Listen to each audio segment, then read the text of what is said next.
इसी रात अम्मी आमीना के पेट में हुजूर का नूर तशरीफ लाया। धूम मच गई, बस बस अब वो आ गए जिनकी वजह से कायनात बनाई गई। अब वो आ गए जिनको वजह तख्लीक कायनात का बस आने वाले हैं। वो आ गए हैं, वो आए, वो आने वाले हैं। अल्लाह अकबर। आका करीम की आमद के वक्त करीब हुआ चाहता है। रजब के बाद कौन सा महीना आता है? बोलो। किसी का नाम है इसलिए बता रहे हैं कि वाकई याद है। बादशाह बड़े ज़हीन लोग हैं। रजब शरीफ के बाद शाबान का महीना आता है और शाबान के बाद रमज़ान का महीना आता है। यानी 2 महीने शादी को हुए थे। तब रमज़ान में ये रोज़े, ये ईद की बहारें नहीं थी। हुजूर के दादा अब्दुल मुत्तलिब रमज़ान के महीने का मगर एहतराम करते। वो कभी कभी मक्के के पहाड़ों में चले जाते। मालूम है 72,000 पहाड़ थे तकरीबन मक्के के अतराफ में। उन पहाड़ों में जाते, अल्लाह को याद करते। वो मवाहिद परस्त, तौहीद परस्त, खुदा को एक कहते थे जनाब अब्दुल मुत्तलिब। ऐसी रमजान के दिन नहीं गुजरते जिस सहरी अफ्तारी, ना ना ना ना ना। अभी तो हुजूर तशरीफ नहीं लाए हैं और हुजूर सल्लल्लाहु अलैहि वसल्लम अपनी अम्मी जान के पेट में, इशारा समझ रहे हैं? हुजूर अपनी अम्मी जान के पेट में है, जिसको शिकम कहते हैं। तवज्जो रखना, जिसको शिकम कहते हैं। जब रमजान का महीना आया तो हुजूर के अब्बू ने क्या कहा? ऐ मेरी बीवी आमीना, मैं बिजनेस करने के लिए मुल्क शाम जाना चाहता हूं। कहा? मुल्क शाम जाना चाहता हूं। शाम का एक नाम है सीरिया, इसकी राजधानी को दमिश्क कहते हैं। इसी शहर में सुल्तान सलाहुद्दीन अय्यूबी लेटे हुए। इसी शहर में उमर बिन अब्दुल अजीज जैसा इंसाफ पसंद बादशाह लेटा हुआ है। कसम खुदा की, अगर आप किसी मौके पर मुझसे मिले, उमर बिन अब्दुल अजीज की कहानियां सुनाऊं ना तो आपकी चीखें बुलंद हो जाएंगी। ऐसा बादशाह जमीन पर गुजरा जिसके दौर में शेर और बकरी एक घाट पर पानी पीते थे। आज नफरतों की मंडी है। जिस मुल्क की तरफ देख लें, वो चाहे हिंदुस्तान हो, चाहे पड़ोसी मुल्क हो, चाहे वो नेपाल हो, चाहे वो अरब कंट्री हो, चाहे वो फलस्तीन हो, हर जगह बस कौम को परेशान करो, पब्लिक को परेशान करो। इस किस्म की इनके दौर की हिस्ट्री कभी मुझसे सुनना, इंशाअल्लाह बोले कभी मैं आऊंगा तो मुझसे सुनना। ये वहीं लेटे हुए हैं, उमर बिन अब्दुल अजीज। और अगर दिल कहे तो बोलो, इसी शहर में सुल्तान सलाहुद्दीन अय्यूबी के रोज़े शरीफा के करीब में वो सहाबी लेटे हैं जिनको हजरत खालिद इब्न वलीद कहा जाता है। इसी शहर के करीब में कब्रिस्तान है, जिस कब्रिस्तान में इमाम हुसैन की बेटी हजरत सुकैना आराम कर रही है। काश आप जोर से बोले, इसी कब्रिस्तान में इमाम हुसैन की बहन हजरत सानिया ज़हरा अम्मी ज़ैनब आराम कर रही हैं। अगर मैं मना करूं तब भी सुभान अल्लाह कहना है। इसी कब्रिस्तान में हजरत बिलाल हबशी भी आराम कर रहे हैं। तकलीफ ना हो, आप जिस भी खानकाह के हो, तकलीफ ना हो, हर उस खानकाह में लेटे हुए बुजुर्ग से पूछो तो बताएंगे कि इसी शहर की इसी अजीम कब्रिस्तान में जनाब हजरत अमीर मुआविया भी आराम कर रहे हैं। क्यों बात की तकलीफ भाई? आप ये बात करते हैं, बात जिस आस्थाने पर आप रुके हुए हैं ना, उन सारे बुजुर्गाने दीन ने हुजूर के मुसाहिबीन के, हुजूर के जानिसारों की इज्जत और तकरीम बजा लाई है। हुजूर के सगे अब्बू ने कहा, अय मेरी बेगम आमीना, मैं बिजनेस करने के लिए जाना चाहता हूँ मुल्क शाम। फरमाया जाएं, पैसे कमाना इबादत है। और आपने क्या कहा? अय मेरी बीवी आमीना, तेरे पेट में मेरी मोहब्बत की निशानी है। समझ रहे हैं? तेरे पेट में मेरी मोहब्बत की निशानी है, इसका ख्याल रखना। अब दिल कहे तो बोलना, अय मेरी बीवी आमिना, तेरे पेट में मेरी मोहब्बत की निशानी है। ये 9 महीने के बाद जो पैदा हुआ, इसका ख्याल रखना। आवाज आई, अय अब्दुल्ला, आमिना उस निशानी का क्या ख्याल रखेगी? वो निशानी खुद आमिना का ख्याल रखेगी। वो नबियों में रहमत लक़ब पाने वाला, हुजूर सारे आलम के लिए रहमत है, तो अपनी माँ के लिए रहमत क्यों न होती? साहिबों, कोई बीमार होगा तो इंशाअल्लाह शिफा पा जाएगा। बस आप बैठो और हुजूर के आने के मकसद पर गौर करो। आप एक शहर के जिम्मेदार इंसान हैं। अगर शहर टूटे तो उसे जोड़ना आपकी जिम्मेदारी है। अगर शहर बिखर जाए तो उसे संवारना आपकी जिम्मेदारी है। मुल्क में कहीं आग लगे तो उसे बुझाना आपकी जिम्मेदारी है। क्यों? आप उस नबी की उम्मत में से हैं जिस नबी को अल्लाह ने सारे आलम के लिए रहमत बनाया। अल्लाह अकबर। हुजूर के अब्बू निकले और निकले ना चले गए। 100-150 लोग बिजनेस करने के लिए साथ में चला करते थे। कोई दालचीनी, कोई काली मिर्च लिए हुए है, कोई काजू लिए, कोई बादाम लिए, कोई खजूर लिए, कोई जैतून का तेल लिए, कोई मखमल के कपड़े लिए। सब लाद फान के अपना बिजनेस करने जाते थे। जब गए मुल्क शाम में बिजनेस करके वापस मदीने हो करके मक्के आना था, हुजूर के अब्बू को तो तकरीबन 3.5-4 महीने हो गए थे। और जैसे ही मदीने शरीफ में पहुंचे, भरी जवानी में हुजूर के अब्बू का मदीने शरीफ में इंतकाल हो गया। अल्लाह अकबर। भरी जवानी में हुजूर की अम्मी 23-23.5 साल में बेवा हो गई। हुजूर के अब्बू का मदीने शरीफ में इंतकाल हो गया। किताब मेरे पास रखी है। फरिश्तों ने कहा, मेरे मौला, वो जो यतीमों का सहारा बन के आने वाला था, वो तो खुद यतीम हो गया, वो तो खुद यतीम हो गया। वो जो यतीमों का सहारा बनना था, अल्लाह ने कहा कि उसकी हिफाजत की जिम्मेदारी मैंने रखी है। मैंने इसलिए उसके बाप का साया हटा दिया कि उस पर किसी का एहसान न रहे सिवाय मेरे।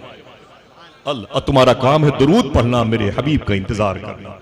मालूम है, कोई व्हाट्सएप, कोई फेसबुक, कोई इंस्टाग्राम, कोई अल जजीरा, कोई BBC, कोई चैनल नहीं था कि मदीने से मक्के खबर आती कि फला साहब का देहांत हो गया, इंतकाल हो गया। ऐसी कोई न्यूज रसा एजेंसी नहीं थी। हुजूर के अब्बू जनाबे हजरत अब्दुल्ला को मदीने शरीफ में दफन किया गया। मोहल्ले का नाम था दारे नाबिगा। क्या नाम था? दारे। किताब का नाम है मुफ्ती यामीन साहब की किताब है अल बुरहान, ये उसके राइटर है। इतनी मुबारक किताब है ना, इस किताब को अल्लाह के रसूल ने ख्वाब में अपने हाथों में लेके फरमाया था, ये किताब मेरी बारगाह में कबूल हो चुकी। उस किताब में लिखा है कि मुफ्ती यामीन साहब 1978 में मदीने शरीफ गए थे, तो अब्दुल लतीफ ठेकेदार से मुलाकात हुई। उन्होंने क्या कहा?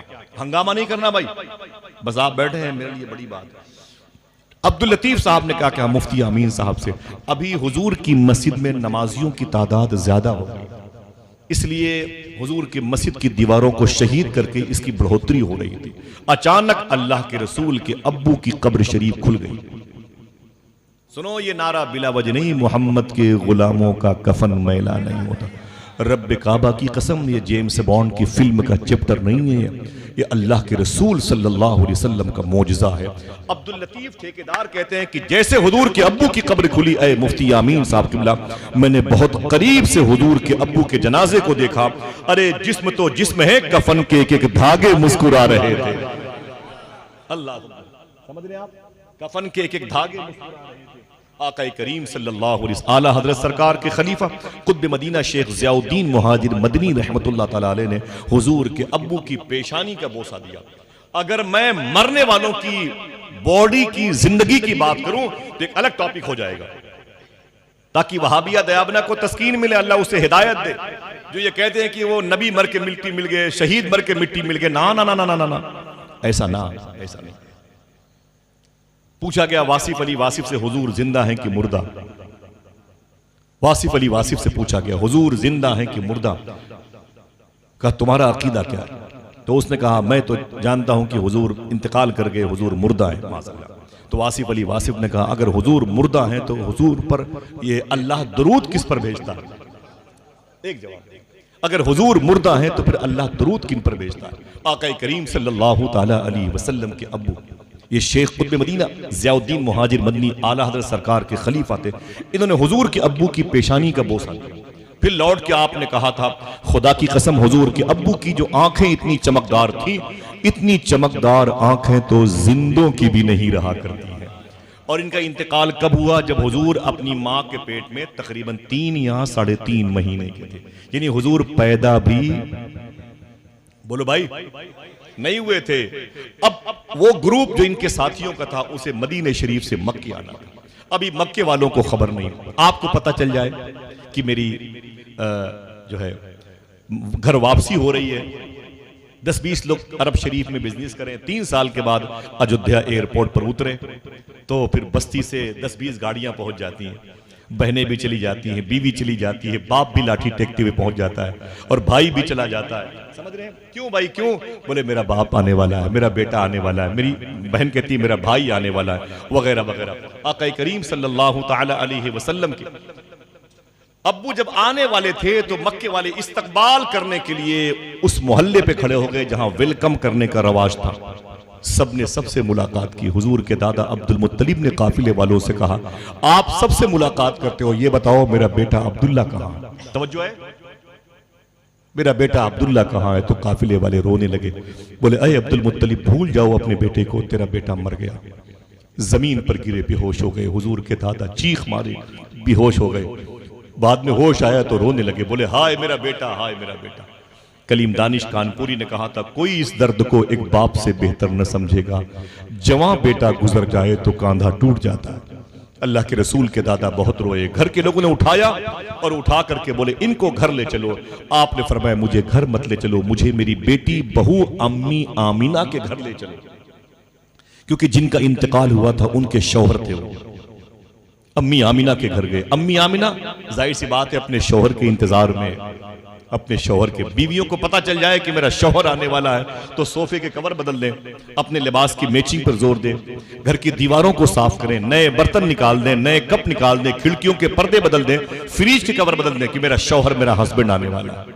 वसीम बरेलवी ने कहा था कि उसूलों पर जो आंच आए तो टकराना जरूरी है, जो जिंदा हो तो फिर जिंदा नजर आना जरूरी है। थके हारे परिंदे जब बसेरे के लिए लौटे तो सरीका मंद शाखों का लचक। मेरी माँ ने भी मेरे बाप का इंतजार किया, मेरी बीवी भी मेरा इंतजार करती है, मेरी बहनें भी अपने शौहर का इंतजार करती हैं, मेरी बेटियां भी अपने शौहर का इंतजार करेंगी। ये कोई गलत नहीं है, सही है कि नहीं भाई? ये तो मियाँ बीवी के दरमियान की मोहब्बत का मामला है। जैसे हुजूर के दादा पहुंचे दरवाजे पर, अम्मी आमना घर के बाहर, क्या बात है, आ गए मेरे शौहर, तो रोने लगे। फरमाया ना, कहाँ है, कहाँ पर वो मेरे शौहर, मेरा सरताज, मेरे सर का ताज। तो जनाब अब्दुल मुत्तलिब ने कहा अरे मेरी बहू बेटी तू बेवा हो गई। कहा क्या? कहा तेरे शौहर का मदीने में इंतकाल हो गया। 23 साढ़े 23 साल उम्र थी हुजूर की अम्मी की। अल्लाह अकबर, जमीन पर गिर पड़ी, चीख मार के जमीन की मिट्टी चेहरे पर, अजीब गरीब कैफियत थी। किताब मेरे पास है, उसमें लिखा है कि आपने एक मरसिया कहा था, शोहर की जुदाई में कलाम कहा था। वो कलाम इतना दर्दनाक है कि अगर कोई हल्की तबीयत का आदमी उसे पढ़ दे तो हो सकता है उसके दिल के टुकड़े टुकड़े हो जाए। एक शोहर की जुदाई पर एक बीवी ने, जवान बीवी ने क्या कहा था, साहिबो वो घर बैठे बैठे मुर्गे मुसल्लम खा लेना, 800 रुपए किलो गोश्त खा के हड्डियां, और दूसरों के दरवाजों पर फेंक देना, दूसरों की बहन बेटियों का मजाक उड़ा लेना, खुशियों में गर्क रहना, जनाजे को कांधा देते वक्त उमर शरीफ के ड्रामे की बातें करना, ये बड़े आसान काम है। लेकिन कभी मुश्किलें अपनी जात पर आती है तो एहसास होता है कि इन मुश्किलों में दम कितना होता है, ताकत कितना, ये हिला के रख देती है, इंसान जिंदा होकर के भी मुर्दा हो जाता है। अम्मी आमिना जमीन पर गिरी और आपने रोते हुए मरसिया लिखा, पूरे खानदान के लोग जमा है, अय आमिना न रो न रो न रो, हम है ना, तुझे बोरियत होगी तो मुझे बुला लेना, तुझे तकलीफ होगी तो मुझे बुला लेना। अम्मी आमिना ने क्या कहा, ना ना ना ना ना, आप लोग अपने अपने घर चले जाएं, मेरी फिक्र ना करें। कहा फिर अकेले कैसे गुजारा करेगी, अगर दिल कहे तो सुभान अल्लाह कहना। हुजूर की माँ अम्मी आमिना कहती हैं, आप मेरी बोरियत दूर करने के लिए मेरे घर आओगी, बहन बनके, मेरे भाई बनके, मेरे बाप बनके। आपको पता नहीं, जब पूरा मक्का सो जाता है, मेरे शौहर ने मेरे पेट में अपनी मोहब्बत की निशानी छोड़ रखी है, जब पूरे मक्के वाले सो जाते हैं तो यही निशानी मुझसे मोहब्बत की बातें किया करती है। अल्लाह अल्लाह, तुम्हें नहीं पता कि वो रहमत वाला आ रहा है। अल्लाह, आप जाएं, मेरी फिक्र ना करें। हुजूर के घर की सारी औरतें कबीले की वो अपने अपने घर वापस आ गईं। अम्मी आमिना कहती है मैं अकेले रह गई। आहिस्ता आहिस्ता हुजूर की उम्र शरीफ मेरे पेट में 6 महीने की हुई। कोई एक आदमी बोले सुभान अल्लाह, 9 महीने में बच्चे पैदा होते हैं, 8 महीने में होते हैं। अलग बात है कि 9 शेरों ने बहुत टाइम लगाया था, ये अलग बात है, ठीक है। लेकिन बच्चों की पैदाइश के जो सिस्टम है वो 9 महीने के आसपास का है। अम्मी आमिना फरमाती जब हुजूर 6 महीने के आसपास के हुए ना, तो मक्के शरीफ का जो वाटर लेवल है ना, 800 से लेकर के 2200 फीट नीचे हुआ करता था। 800, 1200, 1800, 2200 फीट नीचे पानी होता था। और कई लोग मिलकर के पानी खींचते थे, कमर खींच जाया करती थी, बैठ जाया करते थे, बैठ जाया करती थी। लड़कियां, कनीजें, गुलाम, इस कदर मतलब पानी की मारी मारा थी मक्के में। अम्मी आमिना फरमाती जब हुजूर मेरे पेट में थे ना, जो समझेगा वही सुभान अल्लाह कहेगा, मैं जब भी पानी लेने के लिए कुएं पर जाती थी तो बगैर रस्सी के जाती थी और बाल्टी से भर भर लाया करती थी। समझ गए? बगैर रस्सी के जाती थी और बाल्टी से पानी भर भर लाया करती थी। और मेरी सहेलियों ने कहा आमिना अजीब बात है, ये 2000 फीट नीचे पानी, वाटर लेवल मक्के का कितना नीचा है, और तू बाल्टी लेके जाती है और पानी भर भर लाती है। तो अम्मी आमिना फरमाती मैं अपनी सहेलियों से कहती है चल चल चल मेरे साथ चल, चल तुझे बताऊं कि मैं पानी कैसे लाती हूं। मैं अपनी सहेलियों का हाथ पकड़ती थी और एक हाथ में बाल्टी यानी मशकीज़ा लेती थी और लेकर के कुएं के पास जाती थी, सहेलियों को बिठा देती थी और फिर उस बाल्टी को यानी मशकीज़े को वहीं पर रख देती थी। तवज्जो रखना भाई, वहीं पर रख देती थी। उसके बाद अम्मी आमिना फरमाती है, मैं कुएं में झांक करके देखती, नीचे कुएं में झांक करके देखती, कोई खामोश न रहे। फरमाती नीचे कुएं में जब मैं झांक करके देखती तो मेरे पेट में मोहम्मद अरबी सल्लल्लाहु अलैहि वसल्लम जब होने की वजह से ना मेरे चेहरे से नूर निकलता था। हुजूर मेरे पेट में होते तो मेरे चेहरे की चमक जाहिर होती थी। अम्मी आमिना फरमाती है, जब मैं कुएं में झांक करके देखती तो नीचे वाला पानी नूरे मोहम्मदी को देखने के लिए ऊपर आ जाया करता था और मैं बड़ी आसानी से बाल्टी डाल करके पानी भर लिया करती थी। तो मेरी सहेलियां कहती, आमिना तू बड़े कमाल वाली है। तो मैं कहती, ना ना ना ना ना, मेरा कमाल नहीं, कमाल नूरे मोहम्मदी का है। वो जिसके बारे में लगेंगे नारे, नूर वाला आया है।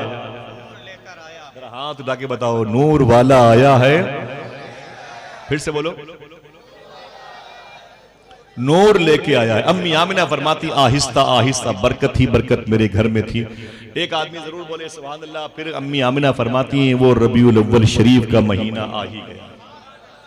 फिर से बोले, हाँ, हुजूर की आमद का महीना, हुजूर की मुबारक यानी डिलीवरी शरीफ का वक्त आ ही चुका। जब रबीउल अव्वल का महीना आया तो आहिस्ता आहिस्ता 11 तारीख भी आ गई। तवज्जो है, जाना चाहते हैं, थक गए?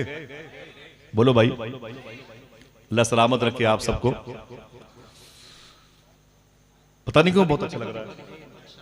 जलसे वालों की मुखलिसाना जिद्दोजहद का ये अमली नमूना है। याद आएंगे इंशाअल्लाह आप सब मेरे बगदाद शरीफ के सफर में इंशाअल्लाह। इजाजत है, सबका सलाम हुजूर गौस पाक की बारगाह पेश करूंगा इंशाअल्लाह। सरकार मौला हुसैन, मौला अब्बास, मौला कायनात। चलेंगे कभी आप लोग भी? बोलो इंशाअल्लाह। बोले, मैं अक्सर बगदाद शरीफ का सफर करता हूँ, हाफिज सलमान साहब और अल्लामा अलीमी साहब किबला जानते हैं, और बहुत सारे लोग जाते हैं।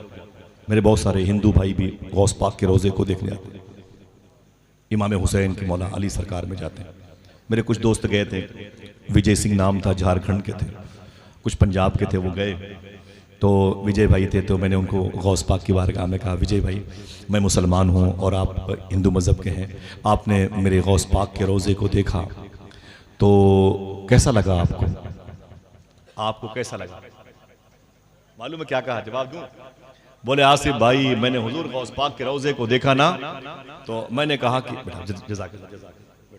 बेटा थोड़ी सी बातें सुन लो, यही सबसे बड़ा नजराना। मैंने हुजूर गौस पाक के रोज़े को देखा ना, तो मैंने कहा, या शेख अब्दुल कादिर जिलानी, मैं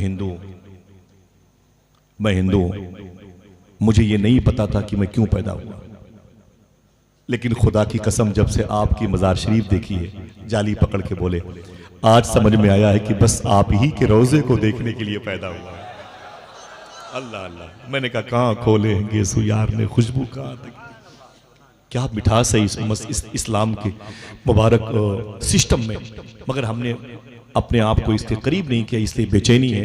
एविल खा के सोना पड़ता है, कंपोज खा के, नशे की दवाइयाँ लोग खाते हैं, कभी कोक सिरप पी लेते हैं, सिगरेट पी रहे हैं, मुंह सा गुल कर रहे हैं। क्यों? वजह यह है कि हमने अभी इस्लाम की मिठास को अहमियत नहीं दी है, इस्लाम की मिठास को अहमियत नहीं दी है। 1959 में 1959 में सबसे पहले चांद पर जाने वाला शख्स नील आर्मी स्ट्रॉन्ग, समझ रहे आप? नील आर्मी स्ट्रॉन्ग चांद पर गया था। ये अमेरिका का था, कैलिफोर्निया का। वो चांद पर गया, नीचे आया तो मगरिब के टाइम वो अपनी गाड़ी से ड्राइवर के साथ, कैलिफोर्निया एक स्टेट का भी नाम है और कैलिफोर्निया लंदन की ऑक्सफोर्ड यूनिवर्सिटी के बाद उसका दूसरा नंबर आता है, उसका नाम है। वो कार से बैठा हुआ था, जा रहा था तो कहीं मगरिब की अजान की आवाज़ आई, तो नील आर्मी स्ट्रॉन्ग ने कहा कि भाई गाड़ी रोक ड्राइवर से। तो ड्राइवर ने गाड़ी रोकी, कहा क्या बात है? कहा ये आवाज़ कैसी अभी आई है, अल्लाह अकबर की। तो उसने कहा कि बॉस ये इस्लाम धर्म के फॉलोअर हैं, प्रेयर से पहले यानी इबादत से पहले ये अजान दे के नमाजियों को बुलाते हैं, ये आवाज़ वही है। खुदा की कसम सबसे पहले चांद पर जाने वाले शख्स ने क्या कहा? अपना दाहिना हाथ अपनी पेशानी पर मारी, कहा ड्राइवर सुन, खुद रब्बे काबा की कसम मैंने यही आवाज़ चांद पर सुनी है। अल्लाह अकबर, अल्लाह अकबर। जो भी कुरान ने कहा उसकी हक्कानियत पहले पढ़ो तो उसे, उसकी डीप में जाओ, उसकी गहराई में जाओ, फिर पता चलेगा इंशाअल्लाह ये कुरान ने अपने हबीब की ज़बान से कैसी कैसी बातें वारिद फरमाई है। दुआ करो अल्लाह हमें कुरान का फैज़ अता फरमाए, आमीन। 17 मरतबे कोशिश की थी साइंसदानों ने आसमान पर, चांद पर जाने की, जा नहीं पाए। नील आर्मस्ट्रांग से पूछा आप कैसे चले गए? 17 मरतबे तो कोशिश करने वाले ड्रॉप हो गए। तो नील आर्मस्ट्रांग ने कहा था मैं कुरान पढ़ के गया, कुरान पढ़ के चांद पर गया हूं। बोले चांद पर गए तो कुरान पढ़ के, कुरान में क्या है? बोले उसने बताया कि वो बिस्मिल्लाहिर्रहमानिर्रहीम सुब्हानल्लज़ी अस्रा बिअब्दिही लैलन मिनल मस्जिदिल हराम इलल मस्जिदिल अक़सा, इस आयत को पढ़ करके मैंने जब सफर किया तो मैं चांद पर बड़ी आसानी से पहुंच गया, जिस रास्ते से मुसलमानों के नबी मेराज की रात अल्लाह के हुजूर गए थे। हम बैठे हैं बस, खाली 8 रुपए गोश्त चाहिए, मुर्गे मुसल्लम चाहिए, गर्म रोटियां चाहिए, शीरमाल चाहिए बस, और हमें पता ही नहीं कि इस्लाम कितना मीठा मजहब है। इस्लाम तुम्हारे लिबास को नहीं, तुम्हारे दिल को संवारता है। जरा फिर से बोलो सरकार की आमद। अल्लाह के रसूल की अम्मी आमिना फरमाती हैं फिर वो रात आ गई रबीउल अव्वल शरीफ। अब आप कौन सा लगाएंगे नारा? सरकार की आमद, मरहबा, सरकार की आमद। अम्मी आमिना फरमाती हैं आ गई वो रात। पता है आपको, रात ने दुआ मांगी थी, ऐ मेरे मौला अपने हबीब को रात में भेजना ताकि दिन के मुकाबले में मेरा कादर टाइट हो जाए। तो समझने के लिए तो दिन ने कहा था ऐ मेरे मौला अपने हबीब को रात में भेजना। ओ रात में भेजना ना ना ना, दिन में भेजना ताकि रात के मुकाबले में मेरा स्टेटस बुलंद हो जाए। और दिन की दुआ अलग, रात की दुआ अलग। अल्लाह अपने हबीब को इधर भेजना, अपने हबीब को इधर भेजना। सब ये चाहते थे मेरे दामन में हुजूर तशरीफ लाए। मालूम है अल्लाह ने अपने हबीब को किस वक्त पैदा किया? अंधी न मारना, न जोर से बहुत हंगामा करना। अल्लाह ने अपने हबीब को जिस वक्त पैदा किया रात जा रही थी, दिन आ रहा था। रात की भी ख्वाहिश का एहतराम हुआ, दिन की भी ख्वाहिश का एहतराम हुआ। आपने कह दिया, मैंने कह दिया, बात खत्म नहीं, शुरू हो रही है। आपको पता है कि बड़ा से बड़ा डॉक्टर आदमी आपसे कहता बीपी शुगर नॉर्मल नहीं, बोले ये नहीं कहता कि 12 बजे दोपहर में उठ करके 3 किलोमीटर दौड़ा करो। आपकी बहन बेटियों से ये नहीं कहता डॉक्टर कि आप दोपहर में 1 बजे उठ करके दोपहर में 4 किलोमीटर पैदल चला करो, शुगर बीपी नॉर्मल हो जाएगा। ना ना ना ना, डॉक्टर कहता है कि आप सुबह उठा करें। किस वक्त? जब मुसलमानों में फज्र की नमाज की अजान दी जाती है, उसी से आधा घंटा पहले उठा करो और 2-3 किलोमीटर पैदल चल लिया करो। तुम्हारा बीपी और तुम्हारा शुगर नॉर्मल रहेगा। क्यों? दिल कहे तो सुभान अल्लाह कहना। और डॉक्टर भी जानता है कि जिस वक्त हुजूर पैदा हुए अल्लाह ने उस वक्त को महफूज कर लिया है। आज भी उस वक्त की हवाओं में अल्लाह ने शिफा रखी है। हमें क्या पता कितनी मुबारक हैं, कितनी बरकतें, कितने अनवार, कितने तजल्लियात घिरे हुए हैं हमारे वजूद पर मुहीत हैं। आका करीम सल्लल्लाहु अलैहि वसल्लम की आमद का वक्त है, जरा खुश हो जाएं आप मोहब्बत से सुभान अल्लाह।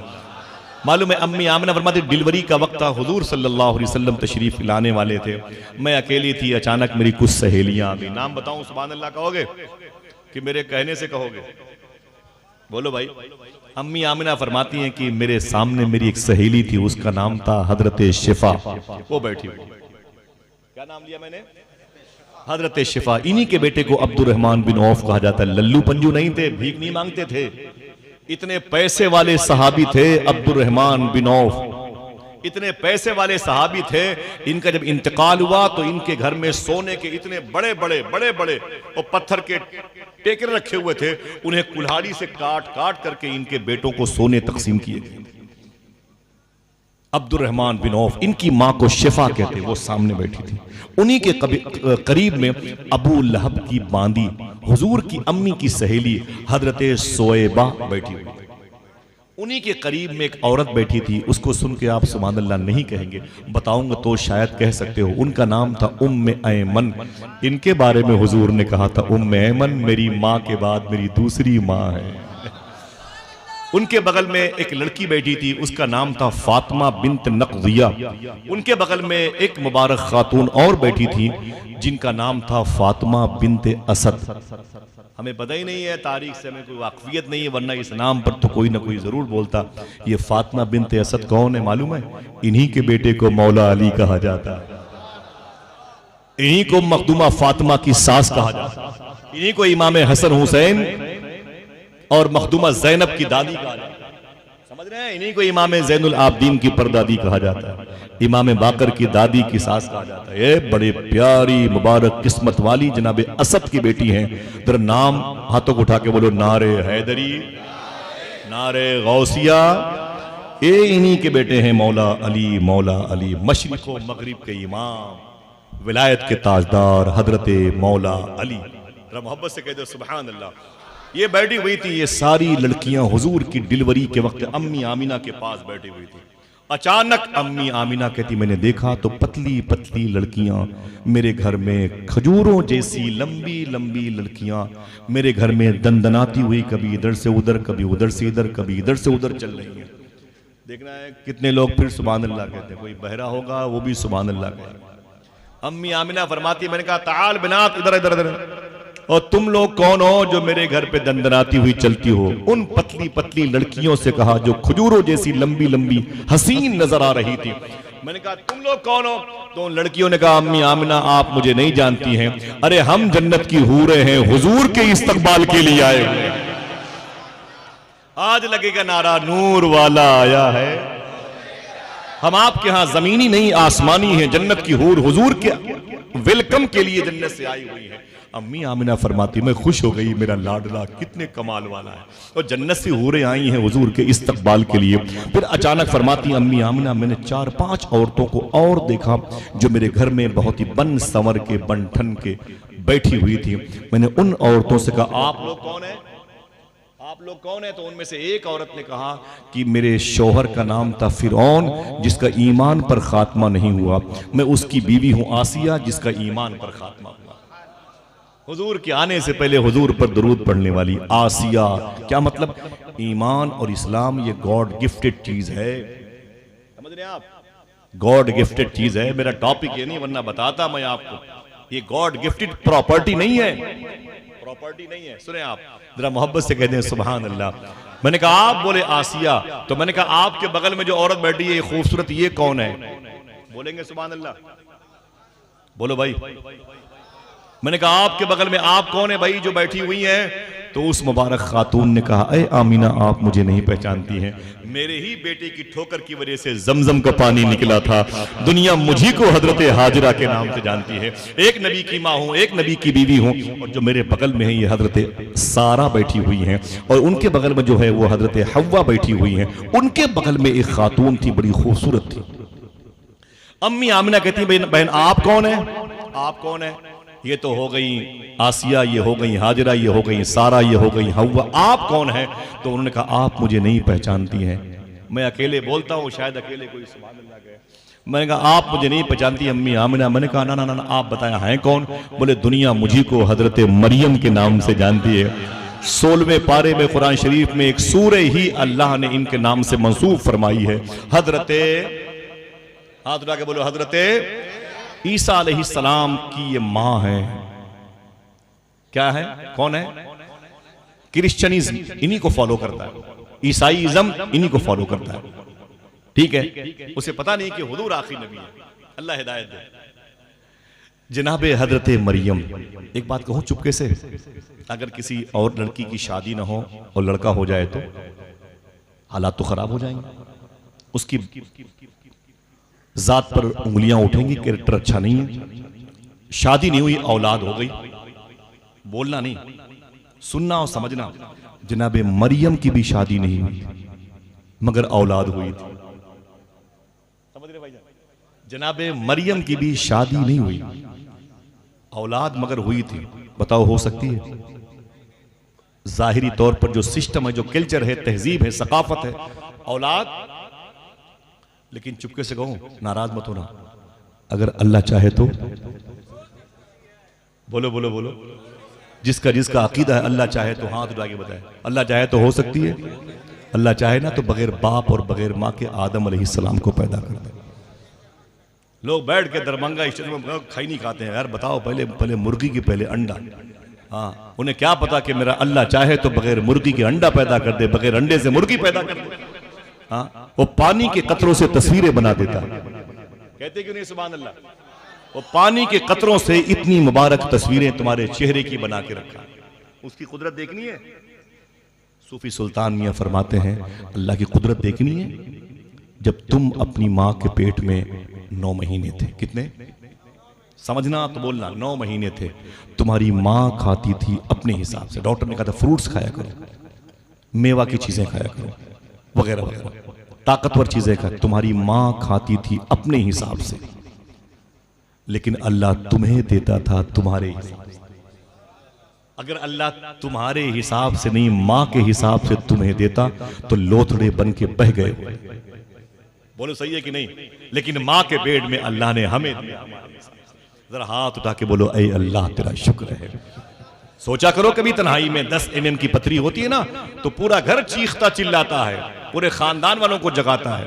वो 10 mm की पथरी है मेरे बेटे की, वो जीना उसका हराम है, वगैरह, तकलीफ बहुत ज्यादा, ऑपरेट करवाना ही पड़ेगा, वगैरह वगैरह वगैरह वगैरह। अगर दिल कहे तो कोई एक आदमी बोले 10 mm की पथरी से पूरा घर रोता है, लेकिन जब माँ के पेट में एक बच्चा होता है तो 2.5 किलो का 9 महीने तक माँ के पेट में होता है, बच्चा भी मुस्कुराता है, माँ भी। सूफी साहब से एक साहब आए, बोले कि हुजूर हमारे लिए कोई ताकीद, कोई नसीहत, कोई अमल बता दें। तो सूफी साहब ने कहा, अल्लाह का शुक्र अदा किया। क्या बोलो भाई? अल्लाह का शुक्र अदा किया करो, अल्लाह का शुक्र अदा किया करो। तो उसने कहा, अजीब बात है, कमाए हम, पकाए मेरी बीवी, तो अल्लाह का शुक्र क्यों अदा करें? सब तो हम करते हैं माज़अल्लाह। तो सूफी साहब ने कहा, हजम तेरा बाप करता है। बोलो भाई, वो जो खाना हमने खाया 3 घंटे हजम ना हो तो हम ही को लोग हजम कर दें। आप समझ रहे हैं? अल्लाह को क्यों नहीं याद करेंगे भाई? क्यों नहीं याद करेंगे अल्लाह? अगर इस पर बात करें तो बहुत टाइम लग जाएगा। अजाए बात पर, अल्लाह सलामत रखे आप सबको। फिर से जरा खामोशी से बोले, सरकार की आमद। बोले आप कौन है? बोले हजरते मरियम। कौन है? इनकी शादी नहीं हुई मगर, बोलो भाई, बेटा हो गया। मेरा इमाम कहता है वो कुंवारी पाक मरियम।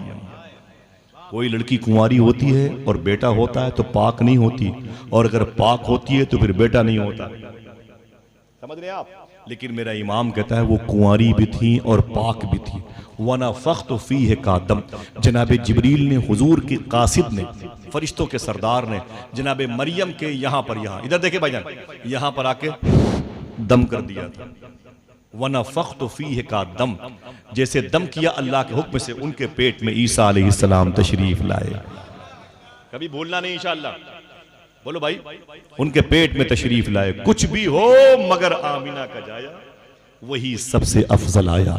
अम्मी आमिना फरमाती, आप बोले मैं मरियम हूं, तवज्जो है, बोले आप बोले मैं मरियम हूं, तो अम्मी आमिना फरमाती, ओ वो मरियम जो एक नबी ईसा अलैहिस्सलाम की मां है। कोई खामोश न रहे। तो अम्मी मरियम ने कहा कि अरे अम्मी आमिना, अजीब बात है, अरे मैं तो एक नबी की मां हूं, तू नबियों के सरदार की मां बनने वाली है। अल्लाह अल्लाह अल्लाह। अभी बोलेगा हाली की वो नबियों में रहमत लक़ब पाने वाला, मुरादें गरीबों की बर लाने वाला, उतर कर हिरा से सुए कौम आया और एक नुस्खे कीमिया साथ लाया। अम्मी आमिना फरमाती हैं कि अचानक पर्दे गैब से एक नूरानी बादल ने मुझे घेर लिया, और खुशबुओं में मुझे डुबो दिया गया। मुझे एहसास तक न हुआ, और अल्लाह के रसूल सल्लल्लाहु अलैहि वसल्लम जमीन मक्का पे तशरीफ लाए। जरा हाथों को उठा के बोले, अस्सलातु वस्सलामु अलैका या रसूल अल्लाह। जरा ऊंची आवाज में